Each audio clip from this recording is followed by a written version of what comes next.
Lane Kiffin is due to hit the podium today for SEC Media Days, and we're asking the question, who are the most important Ole Miss football players? We have a list. You are Locked On Ole Miss, your daily podcast on the Ole Miss Rebels, part of the Locked On Podcast Network, your team every day.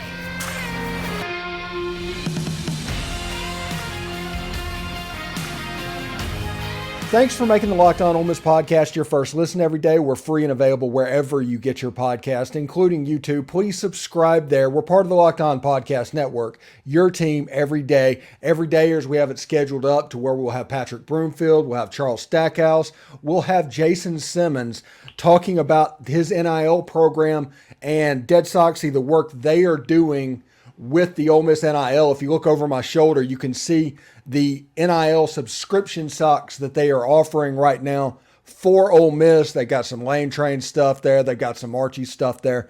That is going to be pretty cool as well. But NIL-wise, that just kind of shows you what some people are doing, and he's going to come on and talk all about NIL as somebody that is deeply in the industry. Now, who are the top 5 Ole Miss important players? Not the best, the most important. The most important players, and we're going to start this list with number 1, and number 1 would be Quinshon Judkins. And it's not necessarily because of what you would think, okay? It's not necessarily because he's the best player in college football at running back. He's such an important cog. But what he will mean to the Ole Miss offense is the reason he is number 1 on this list. His running and his threat means every defense is going to come into the Ole Miss game with stop number 4 as their number 1 priority. Period. There's really no way they can get around that. And he is going to have a really good year and stay healthy because of what that will mean for the passing game, what that will mean for the receivers on the outside, the tight ends in the middle of the field. The fact that the whole offense can open up based off of the production from Quinshon Judkins is why he is the most important player on this offense. Now, people are going to look at it and say quarterback, wide receivers, and they're probably going to have 50 different opinions of who should be number 1 on this list. I think it is Quinshon Judkins for what he can provide to the offense as a whole. Now, if you look at number 2, this is probably who everybody would say is number 1. Number 2 is Jaxson Dart. You take of Quinshon Judkins does what he's supposed to do, and the field opens up the way that we think it will. He has a chance to be unbelievably productive. Everybody has been high on him through spring and through summer to the point where in January we were talking about this 3-headed quarterback race that was happening, and that carried through February and into spring. But now we're not really talking about that quarterback competition. We're talking about what Jaxson Dart can do. I talked about at the beginning of this quarterback competition, this is essentially like Mike Tyson's Punch-Out, to where Jaxson Dart competed as a freshman at USC against Keaton Slovis and won. That was him beating Piston Honda, like in Mike Tyson's Punch-Out. Bald Bull was taken down last year when he took out Luke Altmaier. And this year with Spencer Sanders and with Walker Howard on campus, you're closer to that big boss. Heck, you might be at that big boss. I don't know if it's Super Macho Man or if it's Mike Tyson himself, but that is the place where Jaxson Dart is at the moment. He is no stranger for this. And it looks like he is going to win the job moving forward. Now it is going to be most important for Ole Miss to get to where we want them to be, for him to be extremely effective as well. It's going to be a really interesting situation. I've always been a fan of Jaxson Dart. People that watch the show, just because I talk about quarterbacks all the time, they think I'm not a fan of Jaxson Dart. Jaxson Dart, just what he did last year. The kid took a beating. He did everything he could for his teammates. If you do not respect what he did last year, I don't know if I can help you. But also on the flip side of that, if you cannot tell what he needed to work on coming out of last year, I don't know what to tell you either. By all accounts, it looks like it has.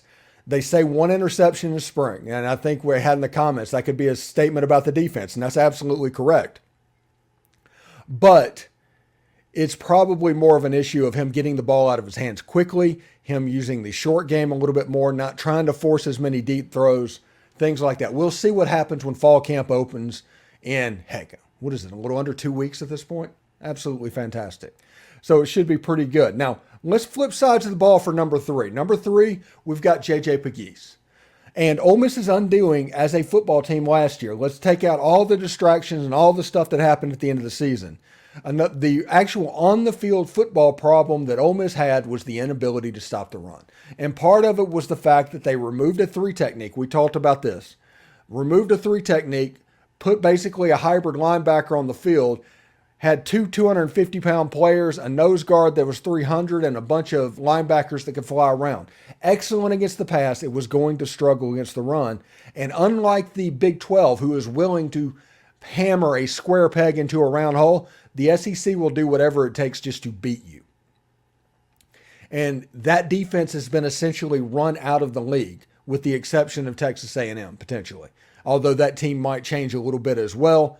But that John Haycock 3-2-6 is not really in the defense. I actually, if you're in a league that throws the ball quite a bit, if Alabama was doing what Alabama does, if you saw a bunch of spread teams on the field, I think that defense would be a pretty good fit.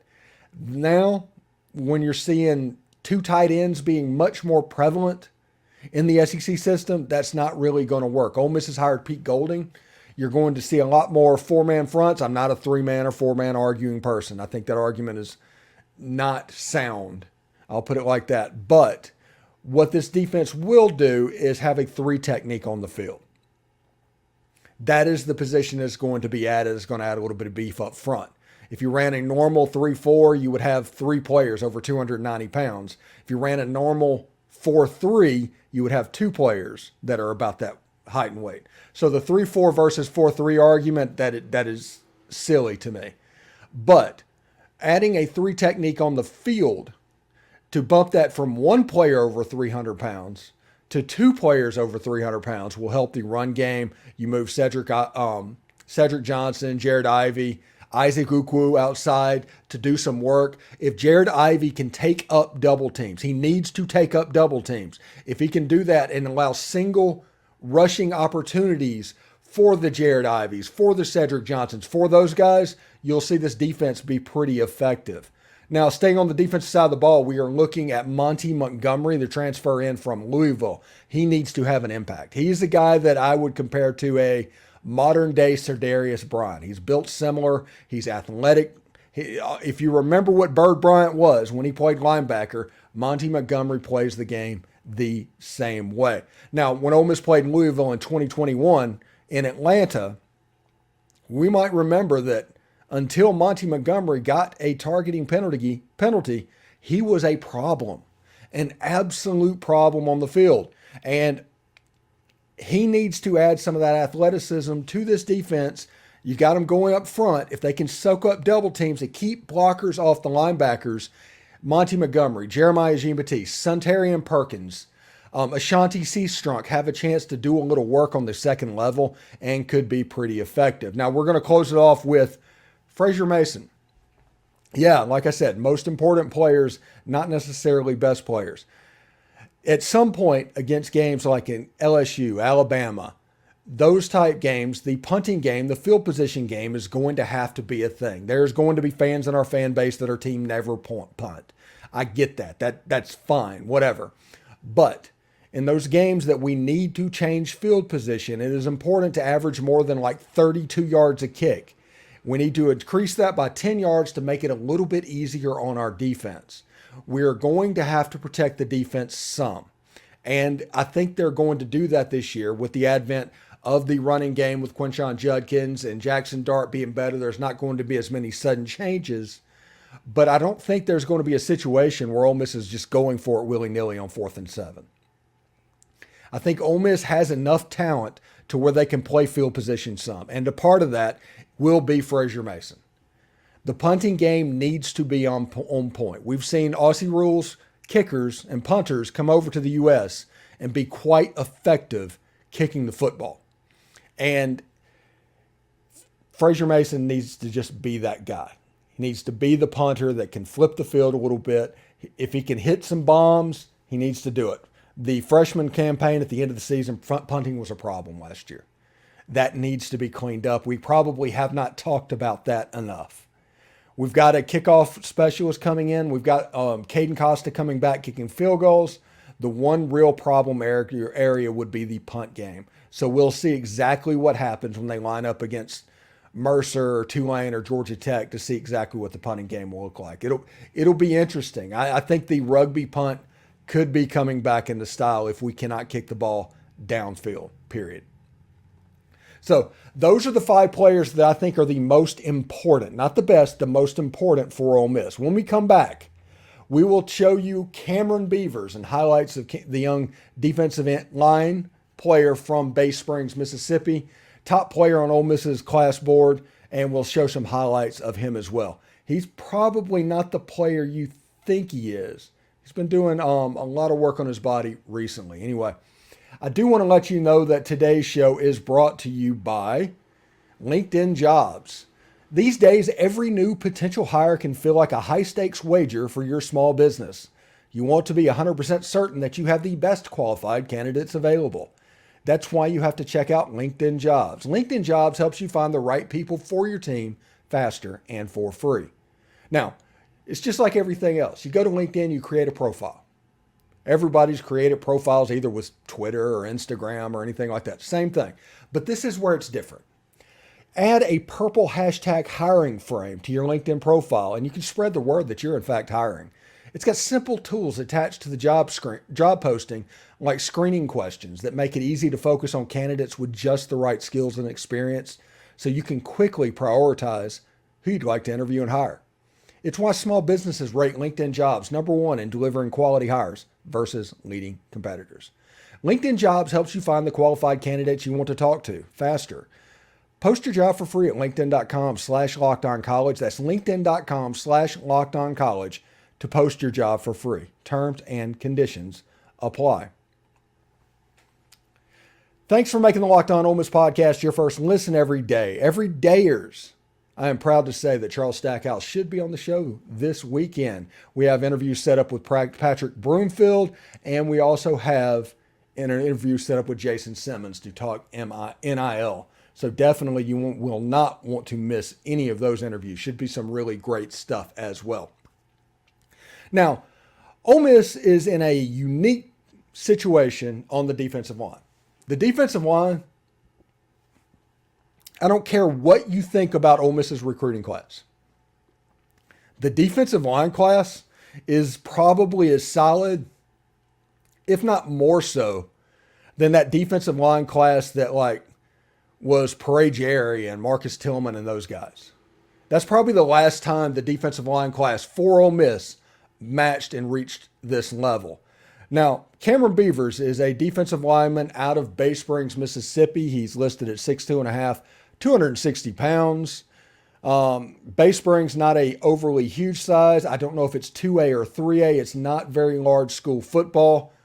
But if you look at what's going on, it's obviously small. There's no picture of him on there. On 3, they've got him rated as the number 2 player in the state of Mississippi. 247 has him as number 4. ESPN has him as number 6. Rivals has him at number 5. He is listed at the 112th player in the country. The highest ranking that he has online is 127, but he's pretty much a consensus inside the top 205 for young Beavers. Now, if you look at this player, he's got a really good get off, and he is that typical defensive line player that Mississippi has become known for producing. And when you look at his highlights, you're looking at a player that can really get off and is super explosive, especially for a larger type defensive line player. Like I said, this is that type player that Mississippi is just known for producing. The, Pegues, for lack of a better word, or Jeffrey Simmons. They just, assembly line, Mississippi makes those players. This is somebody that in high school played nose predominantly, probably because he is the best super athlete on the field. And by super athlete, I mean is a over 300-pound athlete, because that's what he is. He's unbelievably quick and explosive. He has offers from dang near everybody. A&M, Texas, Alabama, Georgia. He could go to school literally wherever he wanted to go.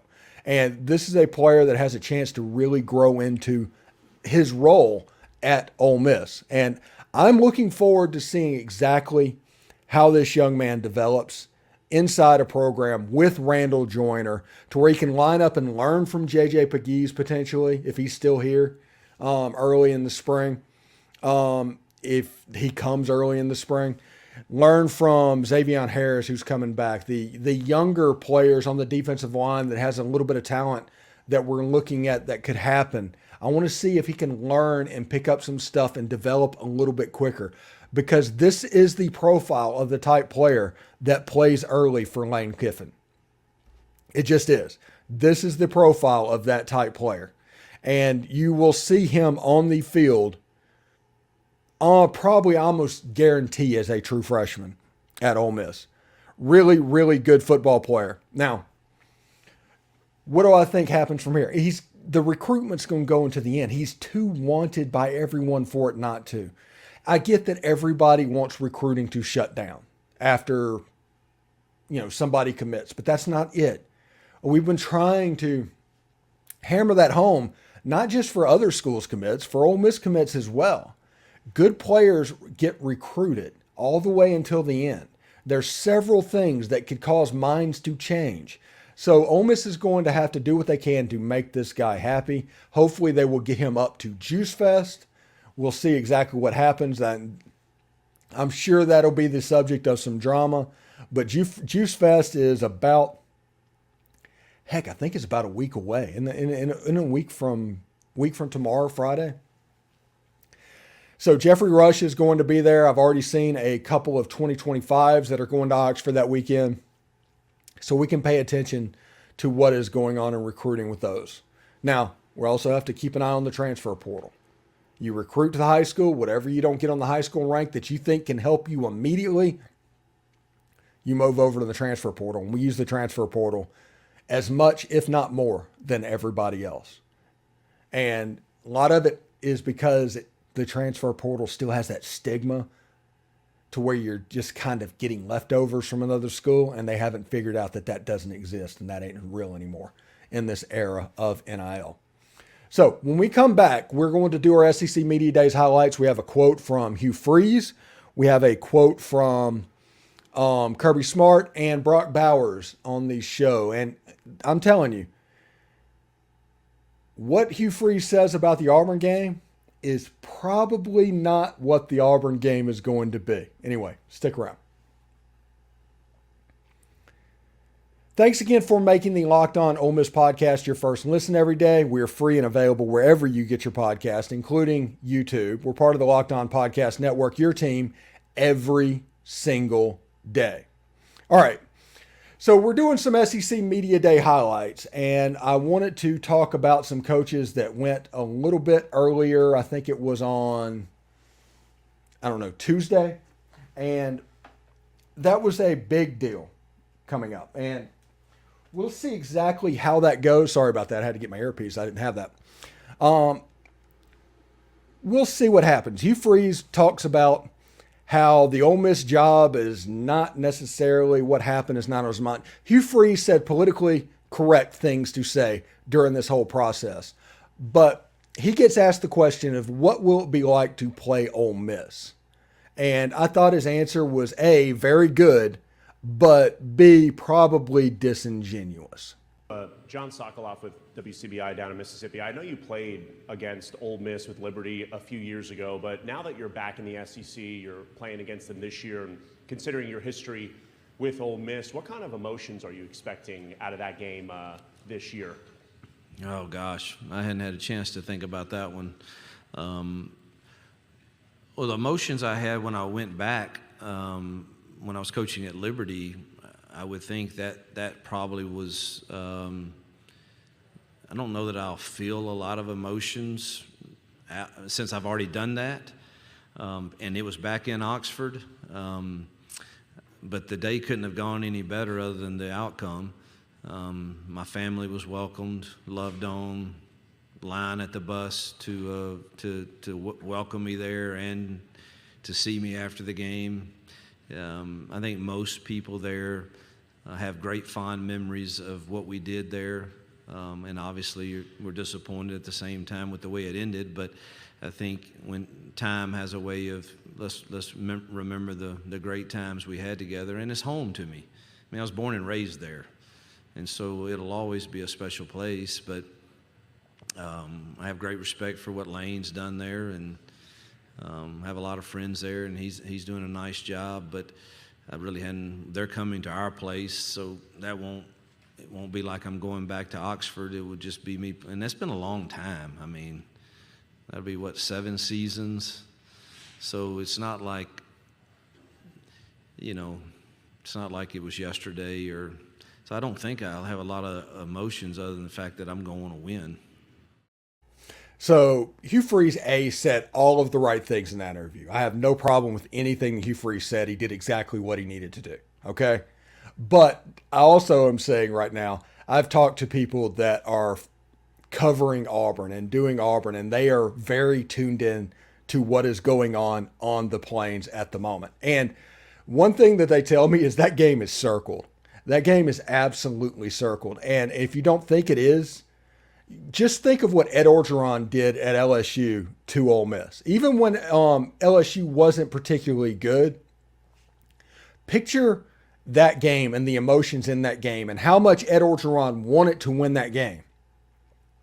You're going to see that with Hugh Freeze as well. Now, I do think whenever this game goes every other year as opposed to an every year thing, and with 2024, that game is not happening, I think a lot of the emotions and everything have a chance to die down. I do think Hugh Freeze answered that question 100% correctly.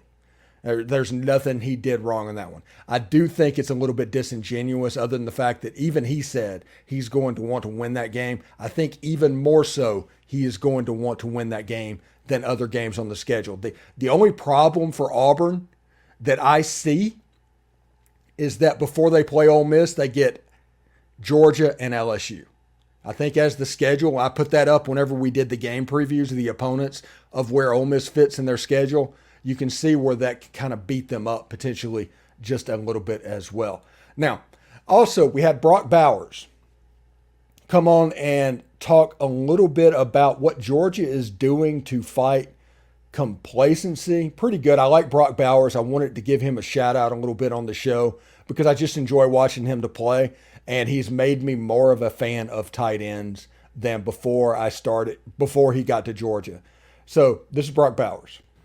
Yeah, I think Coach Mark talked about it a little earlier, but it's kind of like the whole thing that better never rests, and we're trying to battle the complacency. And coming off of 2 national championships, we're just trying to stay hungry and be the best we can be every single day. And I feel like we've been doing a pretty good job at that, and we just got to keep it going throughout fall camp and into the season. Yeah, if you look at Brock Bowers, I'm telling you, he is somebody that I'm looking as a target for what Michael Trigg can be. He is the reason I am a fan of 12 personnel and that I want Ole Miss to run 12 personnel out of their normal offense and out of their formations. Put Michael Trigg out at slot. He is more than athletic enough to be effective doing that. He will never be a Wes Welker or Elijah Moore type slot receiver, but he is a matchup problem, and he does very well in the middle of the field, which has been a no-fly zone for Jaxson Dart and Ole Miss football as of late. So Brock Bowers has basically introduced this new wave of SEC football of usage of tight ends, and everybody is hyper-focused on the tight end position. This is something that Ole Miss and Lane Kiffin has done for 10 years. Now that the rest of the league is getting involved with it, we'll see exactly what happens.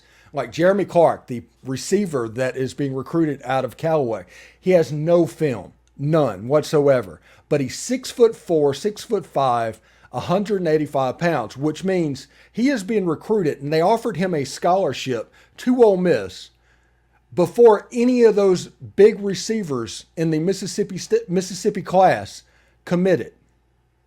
Why did they do that? Well, they look at him, they look at his frame, they look at the way he plays and realize if he can put on 30 pounds and become a 215, 220-pound wide receiver just through normal growth, you've just recruited Evan Ingram. Now, he won't do it immediately. He's probably going to take a red shirt, but that is the reason he was recruited and they committed him before all of the other receivers in the state. So he's somebody to pay attention to, and that is all because of what the tight end position has been to Lane Kiffin over the last 10 years, and Brock Bowers certainly is going to help that. Now, Kirby Smart also spoke yesterday because there's a big debate. I don't know if Ole Miss fans are aware of this. They're about to renovate the Jaguar Stadium, the TIAA Bank Field, and after that, the game's going to have to be played elsewhere for a couple of years. And the debate rages about whether this game should be an on-campus game. And you know me, I'm team on-campus all the time. I hate neutral site games. But it's kind of interesting to hear a head coach's perspective on this. Chris Farblin, KSU 80 FM. The Florida-Georgia game is a rivalry that's been in Jacksonville for several decades. It's one of the most storied traditions in the SEC. But the future of the game's location has been in question with potential renovations to TIAA Bank Field. You've been vocal. You've said that you believe the game is better on campus. Could you go into more detail on why you believe the game should be played at Gainesville and Athens? Well, first off, you misspoke about the game. It's the Georgia-Florida game. Okay, so I want to clear that up. But for us, I really don't care where the game's played. I want what's best for the student athlete, and I want what's best for our program. Unfortunately, if you consider that to be a premier matchup and a national game, there's no recruit that will ever take an official visit or get to visit the campus while the game's in Jacksonville. That's just physically impossible. So both universities, not just Georgia, lose out on an opportunity to showcase their campus in the greatest light there is. And to me, that's really important. Every university I've been at, you had that feature game that everybody in the country wanted to come watch. Now, with that said, in the ever-changing landscape and the speeding up of recruiting, more kids are getting recruited in June in official visits, and they're finishing, like right now, the number of commitments we have. So less effect the season has on coming to games. So that's probably less than some. And with the renovation of the stadium, we're probably going to get to see how it is playing at a different location in the next 2 years. Yeah, if you look at it, the SEC is in a very, very weird position because they've added Texas and Oklahoma for 2024. That's a neutral site game. You have A&M and Texas A&M and Arkansas. That is a neutral site game. Tennessee is playing this year against Virginia in Nashville. Neutral site game. I hate neutral site games. I think the atmosphere of them are very antiseptic. It's very hospital-like, and any ancillary benefit that you think you get by taking your show on the road is not there. The same people are watching on TV that would have watched the game on TV, and the people that are at the game are probably going to be at Neyland anyway because they like going to football games. I do not like neutral site games. I understand that Georgia and Florida playing in Jacksonville is a tradition. I understand that Texas and Oklahoma playing in Dallas is a tradition. I understand that Texas A&M and Arkansas is a made-up neutral site rivalry that has no need to be played in Arlington other than Jerry Jones' ego. I understand that. I understand that Tennessee is trying to get the Nashville market even though Vanderbilt is in it. I get all that. But there is a reason that Ole Miss does not play Mississippi State and Jackson anymore. There's a reason they stopped that 30 years ago. And that is because the atmosphere and everything is just better on campus. I think Ole Miss fans and State fans would absolutely agree with that statement. The Egg Bowl is better being played on the campus in Oxford and Starkville than it ever was in Jackson. And this is somebody that broke his teeth going to Ole Miss State games in Jackson, where that stadium was 15 minutes from my house.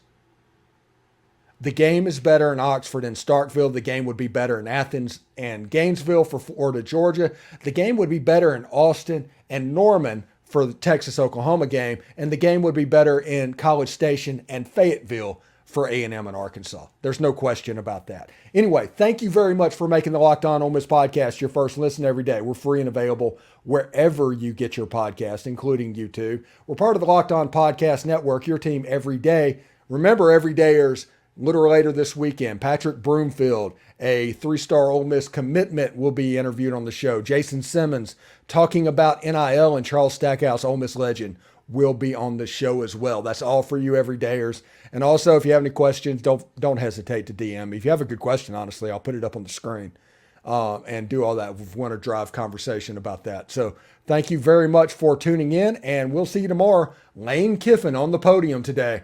We'll have that all tomorrow as well. Hotty toddy.